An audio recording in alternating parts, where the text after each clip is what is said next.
Hey y'all, it's Ken. We are climbing the labyrinth. It is Crazy Town, USA, and they are coming for your kids. They're not going to attack you because they know that you have thoughts and opinions and all of those things that are of your own, but what they will do is come for your children because they can shape them and they will shape the future. So we're going to dive into a few social things this morning that have just kind of been poking at me lately. And unpack a few things. So part of this is a bit of cancel culture. Part of this is just the craziness on the political spectrum that is allowing all sorts of crazy things to happen. But yeah, here's the rundown. We're going to first look at Potato Head. Potato Head is no longer Mr. Potato Head or Mrs. Potato Head. There is now Potato Head, and you pick anything that you want, which seems kind of surface level, not a big deal. But when we show you, I'm going to show you the video that's actually from Hasbro that's showing them changing things. You'll see that there's an alternative motive. And then we're going to talk about Dr. Seuss and cancel culture. We're going to talk about a little bit of Amazon. We're going to talk about Disney. They're canceling things like... I shouldn't say that they've officially canceled, but they are putting warning labels in front of everything, just like they put labels on cigarettes to tell you these things are really bad for you. Disney is doing things. There's some things within academia as you move into college world where things are totally getting flipped on their head, especially from Arizona State, the dean over there. And then finally, a quick kind of run through of an opinion piece that was written and published in the New York Times. I know highly unlikely that you would find something that I'd agree with from the New York Times, but the New York Times has one on religion going out and a new religion coming in of the religion of influencers within social media. So let's dive in. Let me get a screen thing going here. Here is the Hasbro website, corporatehasbro.com, and we are looking at Potato Head. This is the video that they put out when they decided to change the name. Now, keep in mind, this is all for the sake of inclusivity. So rather than everybody having the option of if you want to buy a Potato Head, you buy one. If you don't want to buy one, you don't. Now Potato Head is anything that you want it to be. Like, it could have been that way before, but now they are really giving it a specific angle. So I'm going to blow the screen up here and press play. I'll let you hear it and watch it, and then I'll give a little comment afterwards. So...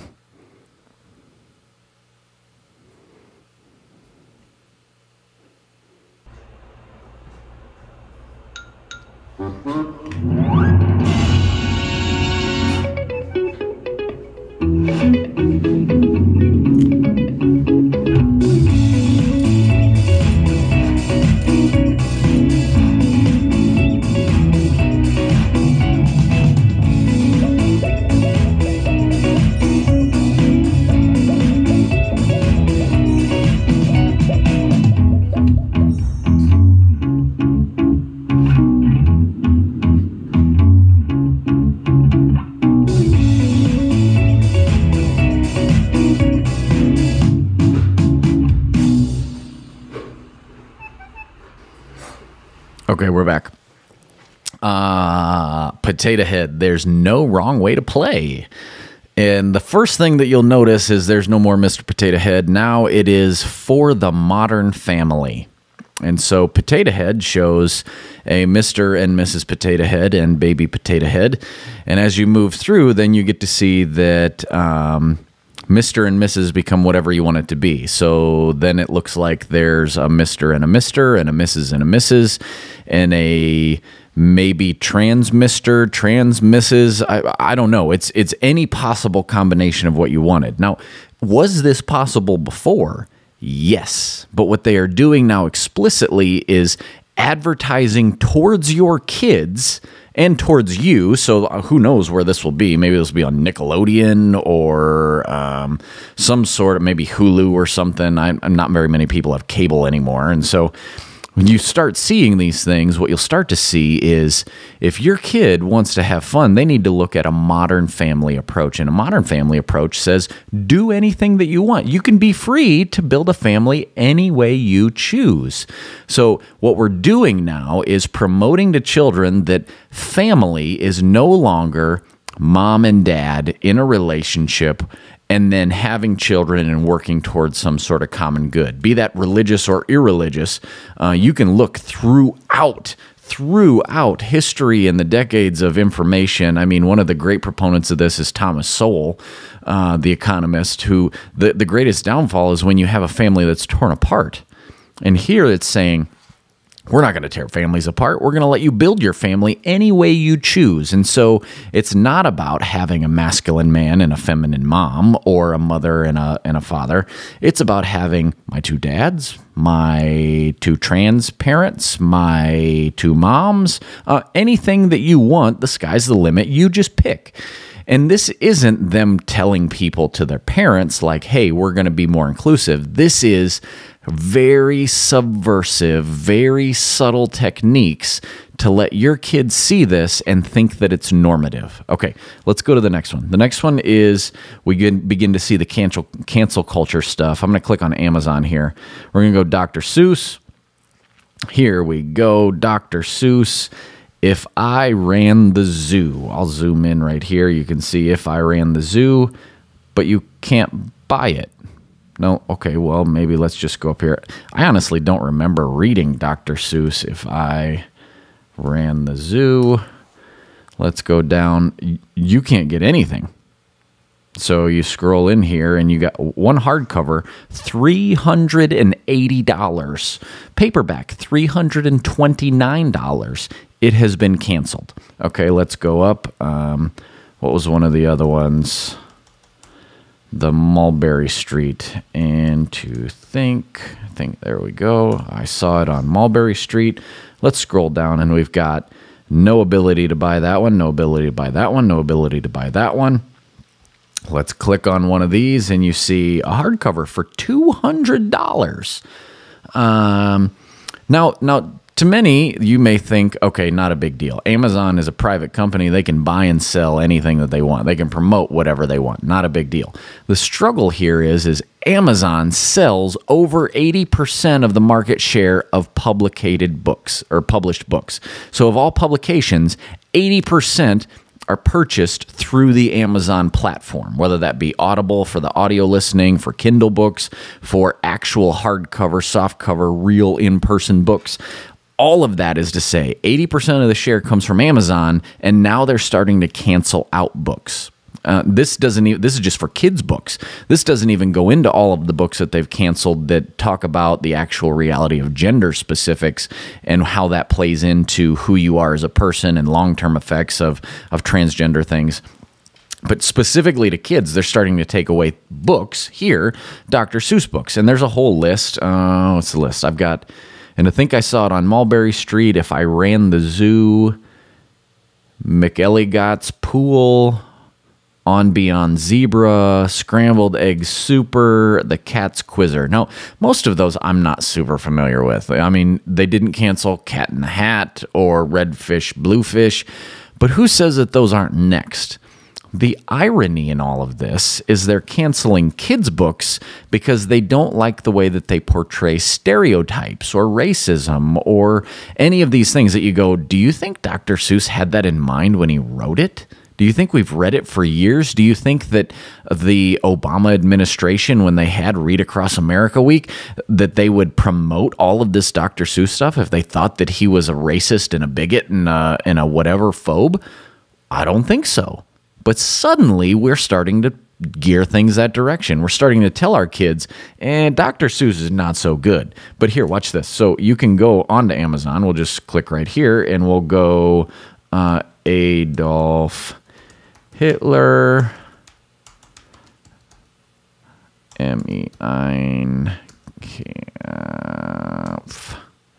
Mein Kampf. Let's take a look. Oh, sure enough, you can buy a paperback of Mein Kampf for $16. You can buy a fancy version for $52. There are multiple versions. You can get a translation for $9. You can buy Adolf Hitler's Mein Kampf, but you can't buy Dr. Seuss. See, what it shows you is they're not going to come after you as adults as easy as they will after your children. They will begin to shape what they can read, what they can't read, what they see, what they hear, the stories that are going on and being told within the narrative of society at an early age. We saw it with Potato Head. We see it with Dr. Seuss. Here, we're going to click on the next one. We're going to see it with Disney. Pretty sure the Muppets are now out. You can't watch the Muppets or else you get this advisory thing. I'll blow it up right here. So this is on Disney's website. Stories Matter at Walt Disney. This program includes depictions or mistreatment of people or cultures. These stereotypes were wrong then and are wrong now. Rather than removing this content, we want to acknowledge its harmful impact, learn from it, and spark conversations to create more inclusive future together. Disney is committed to creating stories with inspirational and aspirational themes that reflect the rich diversity of the human experience around the globe. To learn more, go to disney.com/stories matter. Okay. On the basic premise of looking at that and going, yeah, you don't want to encourage racism. You don't want to encourage all of these stereotypes. But how bad are they? You go down and you go, okay, so what is included in this? And here's a few of their examples. This doesn't list all of them. And I'm not even going to go and try and find that list right now. But you see Aristocats, because they portray Siamese cats as being too Asian. Okay. Dumbo, because of the crows. Peter Pan, because of what makes the red man red. Swiss Family Robinson. I mean, that's just a few of them. I know the Muppets are in there, that the Muppets are now considered bad. What I want to do is scroll up to the top. And first off, what you should notice here in the screen is there is a flag and there is maybe an American or African-American woman, a black woman on the front. And you see some Asian kids in the corner, and you see maybe a biracial girl, and then you see a panel of ladies. And then you see a native, and then you see a person with a disability, and then you see some other cultural things. What you don't see is hardly any white people, let alone any white men. Like that, it would be against diversity to have them involved. But let's just scroll down, and here's a story. Gina Davis is going to tell us a little story. So let's listen to a little clip that Disney put out, and I'll give you a little comment afterwards. And I'm just going to play the first There is incredible power in seeing someone who's like you on screen. What our children see sets the framework for what they believe is possible in life. What message are we sending to little kids at the most vulnerable age if characters are one-dimensional, stereotyped, sidelined, hypersexualized, or simply not there at all? I know how much we need those representations. I know how. Okay, I'm going to pause right there. There's a lot more, but just the first 30 seconds or so tells you we are targeting your children so that they don't see stereotypes and misrepresentations. Well, who decides what a stereotype and what a misrepresentation is? Disney itself? Culture that's swinging towards the left, towards a completely progressive agenda that wants to do away with the nuclear family, that wants to do away with traditional Christian values, because traditional Christian values are suddenly bigoted and homophobic. And what was the one sin that I heard from the RCA lady was heteronormity is a sin, that's not okay, even though it is the majority. So majorities are bad and minorities are good in whatever field, not just in people, but in ideologies. Because here, what Disney is saying is we're targeting your kids to help them so that they can see themselves on screen. Maybe, like, I get it. I mean, the common theme of Disney is the Disney princess, and I think that's cool. My kids all love it. Between Pocahontas, Cinderella's, the Little Mermaid, the Maui one with The Rock and Ali'i Carvalho. I can't think of the name of it now. Anyway, so you get Frozen. You get to see all of these things. So yes, some of these movies are fine. And as you pull back a little, you go, okay, so now what are they doing? Now what they're saying is we are explicitly targeting your kids so that we can shape what they see to shape what they think. So by shaping a story, stories matter. When you control a story, when you control the narrative, you control how people think. We've talked about this in previous episodes, but here you're seeing Disney, the largest corporation on the planet that has the top grossing things of all time between Star Wars, Marvel, Pixar, all of these different things. This is one of the largest, most controlling corporations within media today. They're explicitly telling you that we're going to reshape how you think, and explicitly telling you we're going to reshape how your kids think. This is something to watch out for. Now let's move on. Let's say that your kids grow up and they get a little bit bigger. Here is a news article. Arizona State Dean, this is the college, ASU, grading writing based on quality is racist and promotes white language supremacy. You scroll down a little here and we find in a book titled Labor-Based Grading Contracts, Building Equity and Inclusion in the Compassionate Writing Classroom. Professor Asau encourages teachers to ditch grading for a labor-based approach. Now, I'll just paraphrase this. You can't grade it on its merit of whether it is good writing or bad writing, because that was mainly white people that decided what was good in grammar and what was good in sentence structure and some of those things. What you should rather do is just grade it based on whether they did the work or didn't do the work. Is the labor, the thing that you asked them to do, done? Yes. So then they would get a grade, and that grade should be good. Is that done well? Well, that doesn't really matter. You can see where this goes. Like, you can see the actual outcome. So here, come to school. We want you to come to school, and we're not going to grade you on whether you actually did the work well, whether you actually deserve an A, B, or C. What you're going to get is a grade on whether you just did the work.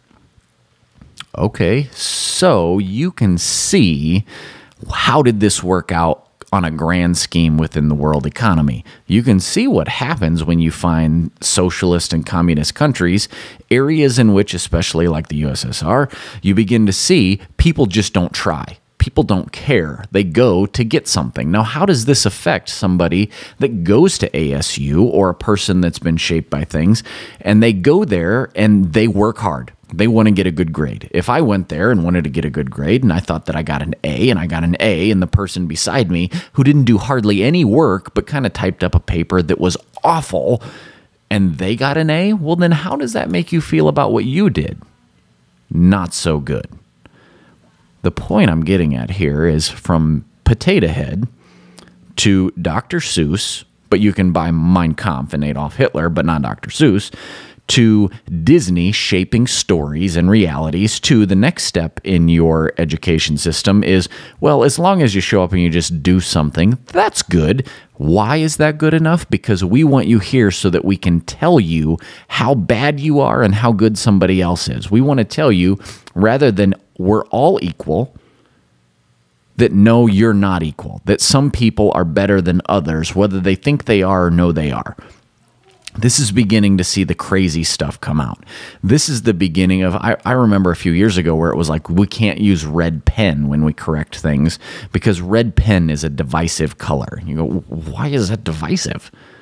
Here, what you see is targeting kids, moving through the educational system, and then you begin to wonder why they question things. Here's the next one, New York Times.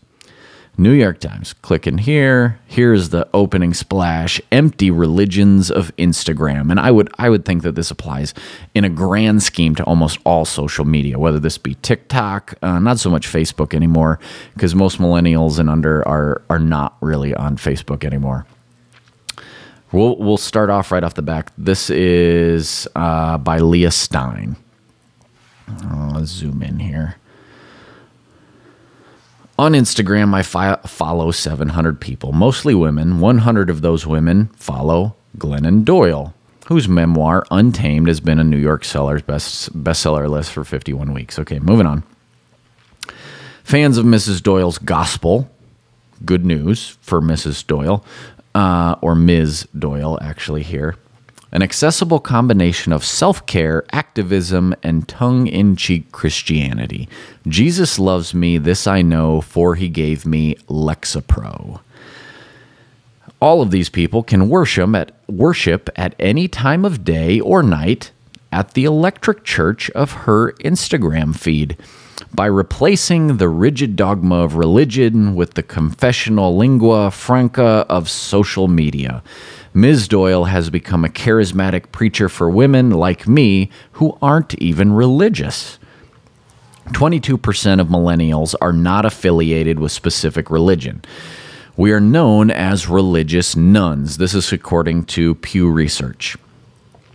But are we truly non-religious? You keep going down and it says, or are our belief systems too bespoken to appear in a list on major religions for Pew phone surveys? You scroll down a little further. Many millennials who have turned their back on religious traditions because it is insufficiently diverse or inclusive have found alternative scripture online. Our new belief system is a blend of left-wing political orthodoxy, intersectional feminism, self-optimization, therapy, wellness, astrology, and even Dolly Parton. And we found different kinds of clergy, personal growth influencers. Now, there's a whole bunch of this stuff on there, but I think here's the reality. So we go from people leaving the church, the nuns, people in the millennial category, basically from like 1981 through 2000 some, and then you get the other generations. But here we're beginning to see what happens when people abandon what their family grew up with and believing at a traditional mindset, traditional Christian values. We see people leave the church and embracing a more social ideology, a more left-wing political ideology. Now, some of the left-wing things aren't so bad in the scheme of traditional liberalism. I don't mean the far left today. That is just whacked out craziness that we're dealing with.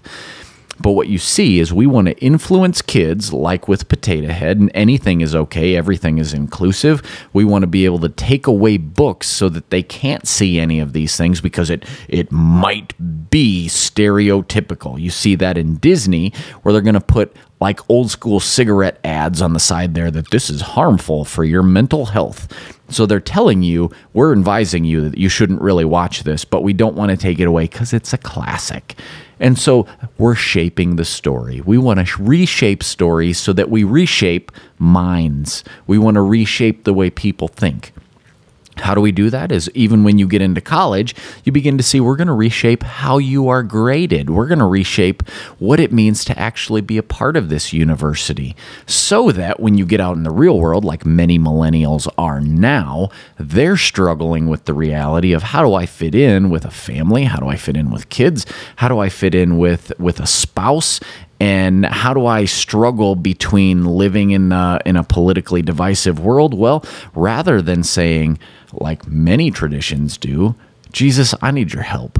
God, I need to find something. I'm looking for answers and I can't find them. And what held our families together for millennia is now being told, no. You need to go to the religion of social media influencers.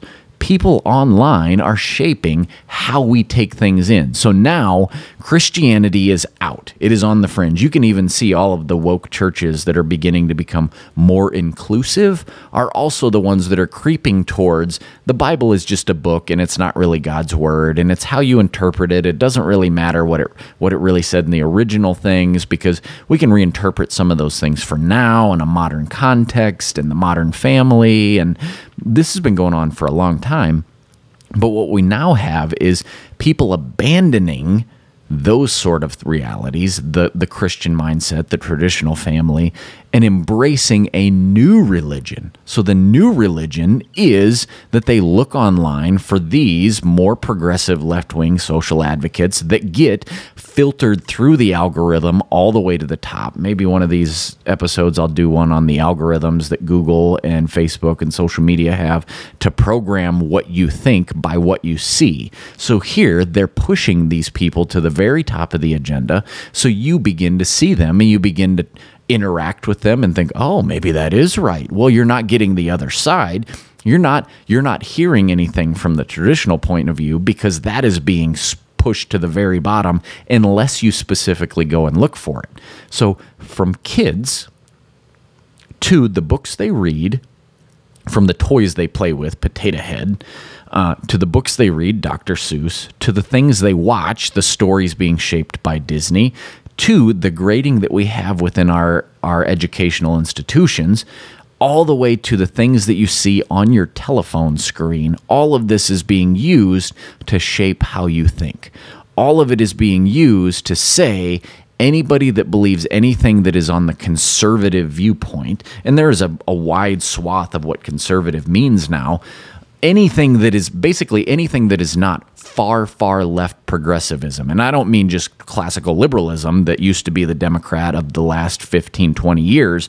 I mean, maybe within the last 5 to 10 years, things have really started to swing. But things are really getting out there now, where if you are not extreme in the way where you need to have a COVID test before you come to the United States if you're a citizen, but if you're not a citizen, then you don't really need a COVID test and you can come on in across the border. Okay, well, that doesn't make sense. All of that is to show you that we are living in the craziness that is saying anything that your parents believe is wrong. Unless your parents believe that everything is okay. Unless your parents believe that gender is malleable and you can choose anything that you want, that who you love doesn't matter as long as you love, and that we're all here so that we can all have the same thing in the end, that we can have equity, that I can have money, you can have money, that somebody can pay the government for this $1.9 trillion stimulus package, that all of us are responsible for $5,800, but we'll give you back $1,400 so that everybody feels okay about it. All of this is saying, here's what I'm getting at. We are being shaped in a way that is not shaped by the gospel, that is not shaped by Jesus, that is not shaped by the church. Everything around us is being told that those things are bad, and anything that is far left progressivism is good, very good. And they're targeting your kids, the things they see, the things they watch, the things that they read, so that before you as an adult ever get to the place where you go, why do you think that? They're so bombarded with it between social media and all of the things that they watch and read and the things that they can't read, that it has already entrenched itself. That's about 30 minutes for today. I think we have climbed the labyrinth a little bit further, but some things to think about. Be mindful of the things that you are able to read, aren't able to read. Maybe that old vintage Mr. Potato Head, which is now gone, and you have a more modern family Potato Head, and that Disney wants to shape the story of reality. Yeah. Till next time, climbing the labyrinth.